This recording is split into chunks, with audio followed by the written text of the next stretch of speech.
नमस्कार, मैं हूं ज्योति प्रकाश रंगा और आप देखना शुरू कर चुके हैं बीकानेर न्यूज़। मैं अपने YouTube चैनल ज्योति टाइम्स पर RM न्यूज़ की तमाम खबरें दिखाने के लिए कोशिश करता हूं। अगर आपने अभी तक मेरे YouTube चैनल को सब्सक्राइब नहीं किया है तो पहले आप इसको सब्सक्राइब कर लीजिए, उसके बाद आगे बढ़ें और देखें बीकानेर में आज दिन भर क्या रहा। खास डालते हैं एक नज़र। बीकानेर के जिला कलेक्टर निशान जैन डूंगरगढ़ क्षेत्र में दौरे पर रहे, विभिन्न कार्यालयों का किया निरीक्षण और सुनी जन समस्या। रोडवेज कार्मिक जल्द करेंगे बड़ा आंदोलन, कर्मचारी फेडरेशन बोला, वार्ता हुई फिर वही हाल।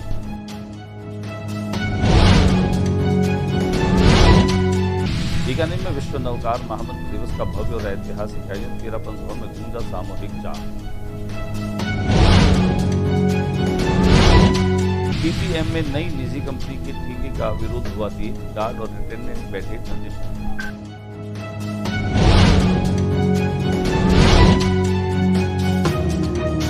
अनाज मंडी में बिखरा है अनाज, आज भी नहीं हुई बोली।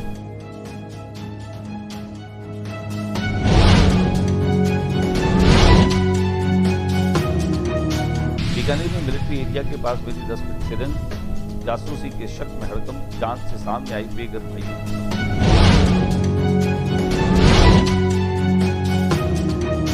बलवंत शाह पीर का उर्स में उमड़े जाए।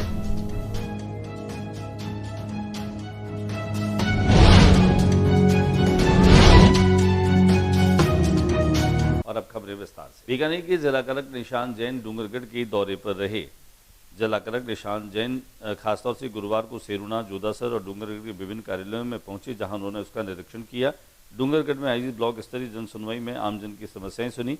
जिला कलेक्टर ने ब्लॉक स्तर पर फ्लैगशिप योजनाओं एवं बजट घोषणाओं की समीक्षा भी की।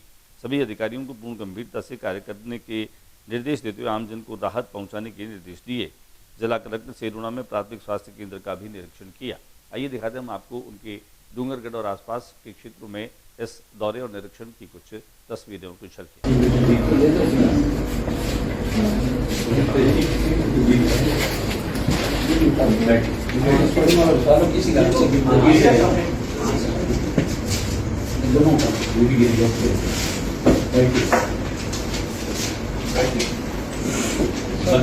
ग्राम पंचायत में अलग पटवार मंडल स्वीकृत है, पटवारी अलग नहीं है। सोच बीकानेर रोडवेज डिपो में कार्यरत जो कर्मचारी है वे आने वाले समय में जल्द ही आंदोलन करेंगे। इस बात को लेकर के उन्होंने ऐलान भी किया। अपनी विभिन्न समस्याओं को लेकर उनके समाधान नहीं होने को लेकर ये कर्मचारी आक्रोशित नजर आए। भारतीय मजदूर संघ से संबद्ध राजस्थान परिवहन निगम कर्मचारी फेडरेशन के तत्वावधान में कार्मिकों ने 14 सूत्री मांगों को लेकर आवाज उठाई और कहा, परिवहन मंत्री डॉक्टर प्रेमचंद बेरवा को कई बार रोडवेज के शीर्ष अधिकारियों को इस संबंध में वे गुहार लगा चुके हैं। द्विपक्षीय वार्ता के बाद भी आश्वासन दिया गया था, लेकिन फिर भी अब तक उस पर कोई कार्रवाई नहीं हुई।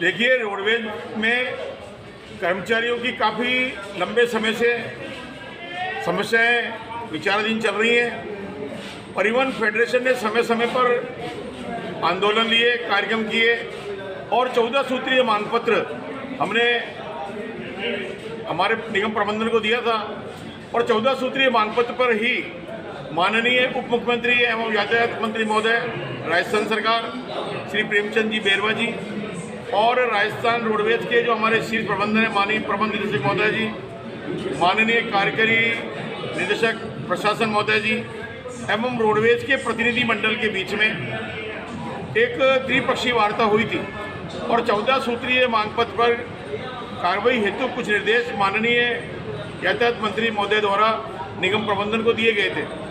लंबे समय के उपरांत भी उन पर निराकरण नहीं होने एवं समय समय पर कर्मचारियों की ज्वलंत समस्याएं उन पर भी ध्यान रखते हुए, जैसे अभी हमारे निगम में हमारे जो अनफिट चालक परिचालक हैं उन पर मेडिकल बोर्ड से उनको मेडिकल अनफिट करने के उपरांत भी मार्ग पर चलने को विवश किया जा रहा है और जो मार्ग पर नहीं है उनमें 2, 4, 5 महीने से वेतन नहीं मिल रहे हैं। एक तरफ उनके शरीर की समस्या है, वो परेशान है, और दूसरी ओर वेतन नहीं मिल। विश्व नवकार महामंत्र दिवस के मौके पर बीकानेर की तेरापंथ भवन और अन्य जो जैनालय हैं वहां पर नवकार के मंत्रों की गूंज रही।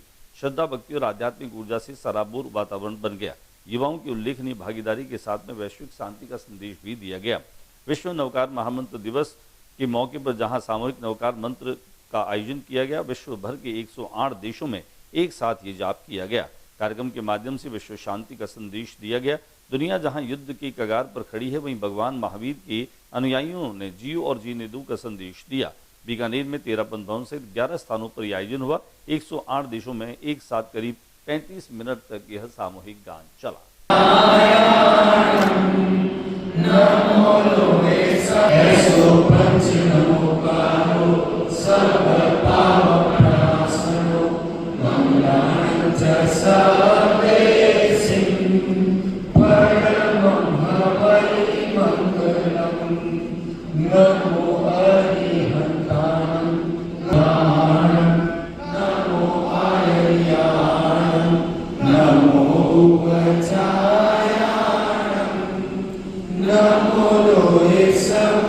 बीकानेर नगर स्थापना दिवस को लेकर के 3 दिवसीय कार्यक्रमों का आयोजन किया जाएगा। 17, 18 और 19 अप्रैल को बीकानेर नगर स्थापना दिवस समिति और NLJC के संयुक्त तत्वावधान में यह कार्यक्रम होगा।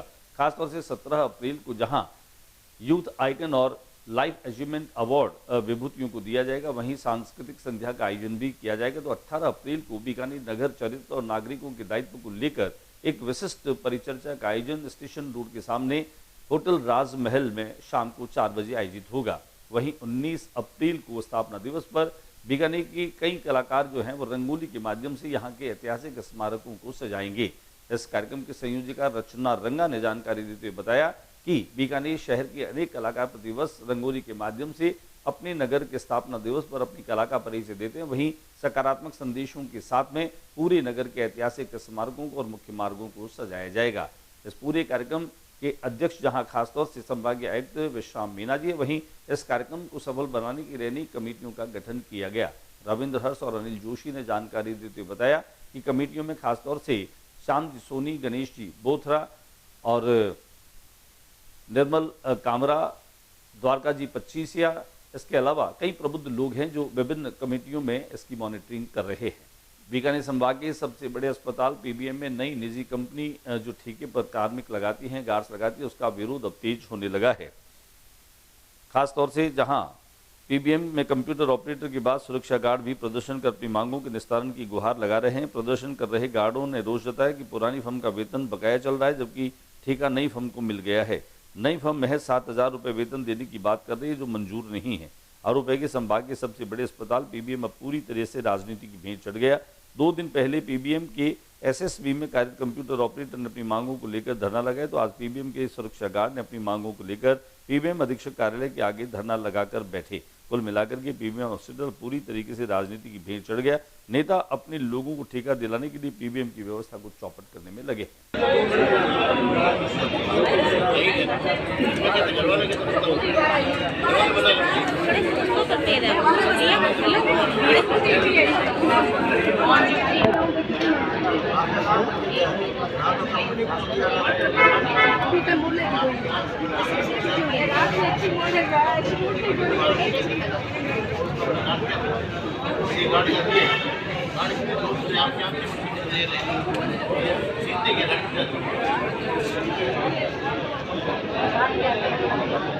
इस महंगाई के जमाने टाइम में आजकल ये मतलब 5800 या 7,000 में किस परिवार का काम चलता है? मैं समझ ही नहीं पा रहा हूँ कि ऐसी सरकार कौन सी है जो एक परिवार को 5800 रुपये में उसका कह काम चल जाएगा या 7,000।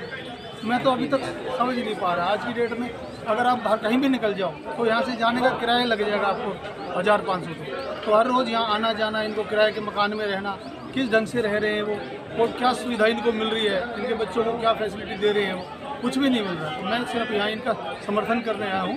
इनकी मांग बिल्कुल जायज़ है और ये गलत नहीं मांग कर रहे। इनका कम से कम दिल्ली के अंदर, जैसे दिल्ली के अंदर जो सरकार जब आम आदमी की आई थी, वहाँ मिनिमम वेजेस 18,000 रुपये रखा। 18,000 रुपये में परिवार का किसी तरह से काम चल भी सकता है।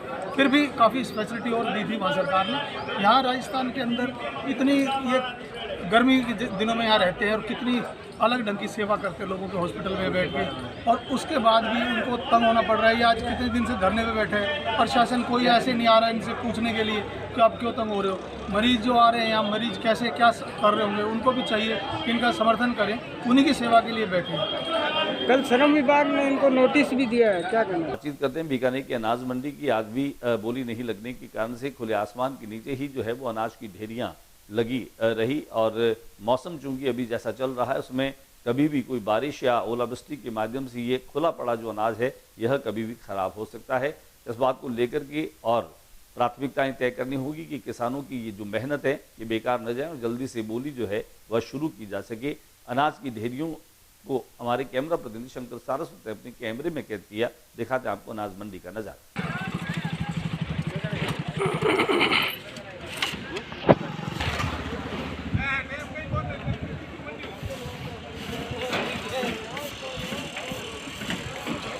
बीकानेर में मिलिट्री एरिया के पास में 10 फीट लंबी सुरंग मिली। जासूसी के शक में हड़कंप, जांच के सामने आई बेघर भाइयों की बड़ी मजबूरी। भारत पाकिस्तान सीमा से सटे बीकानेर जिले में मंगलवार को उस समय हड़कंप मच गया जब मिलिट्री इंटेलिजेंस और पुलिस को बीकानेर कैंट से महज 250 मीटर की दूरी पर एक 10 फीट लंबी सुरंगनुमा संरचना मिली। डूंगर कॉलेज परिसर में मिली इस सुरंग से हेडफोन, बिजली के तार और रोटियां बरामद होने के बाद सुरक्षा एजेंसियां सतर्क हो गई और जासूसी नेटवर्क के संदेह में 2 भाइयों को डिटेन किया गया। जासूसी नहीं, सिर छुपाने का था प्रयास। जय9 व्यास कॉलोनी थानाधिकारी विक्रम तिवाड़ी ने सघन जांच के बाद स्पष्ट किया कि मामला जासूसी का नहीं बल्कि बेघर होने की एक ऐसी विवशता का है। जो हिरासत में लिए गए अजय मेहरा और विजय मेहरा सादुलगंज क्षेत्र के निवासी हैं, जिनके पिता का देहांत हो चुका है और मां मानसिक रूप से अस्वस्थ हैं। अतिक्रमण विरोधी अभियान में अपना घर खोने के बाद अजय ने डूंगर कॉलेज की झाड़ियों में छिपकर रहने के लिए गड्ढा खोदा था। सोशल मीडिया वीडियो से सुरक्षा एजेंसियां हुई सक्रिय।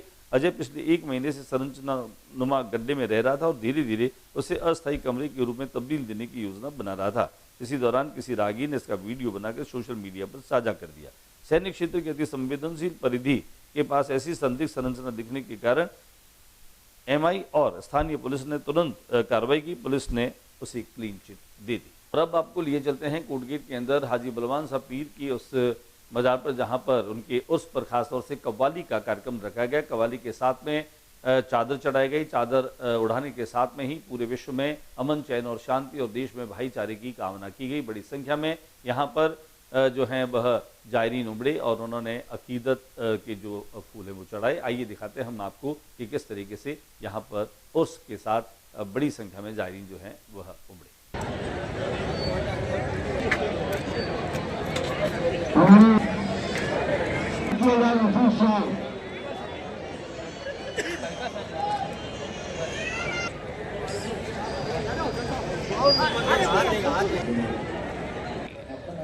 आज सैयद हाजी बलवान शाह रहमतुल्लाह अलैह का उर्स मुबारक है और उसके मौके पर कव्वाली का प्रोग्राम भी रखा गया है और अताउल्लाह साहब की तरफ से जितने भी गद्दी नशीन हैं उन सबको सम्मानित किया गया और बीकानेर शहर बल्कि हिंदुस्तान के लिए अमन सुकून की। आज के बुलेटिन में बस इतना ही। अगले बुलेटिन में नई गतिविधियों के साथ इस समय चैनल पर फिर मुलाकात होगी। न्यूज रूम से ज्योति रंगा को इजाजत दीजिए। नमस्कार। जाते जाते मेरा निवेदन, मेरे यूट्यूब चैनल ज्योति टाइम्स को सब्सक्राइब करना मत भूलिए।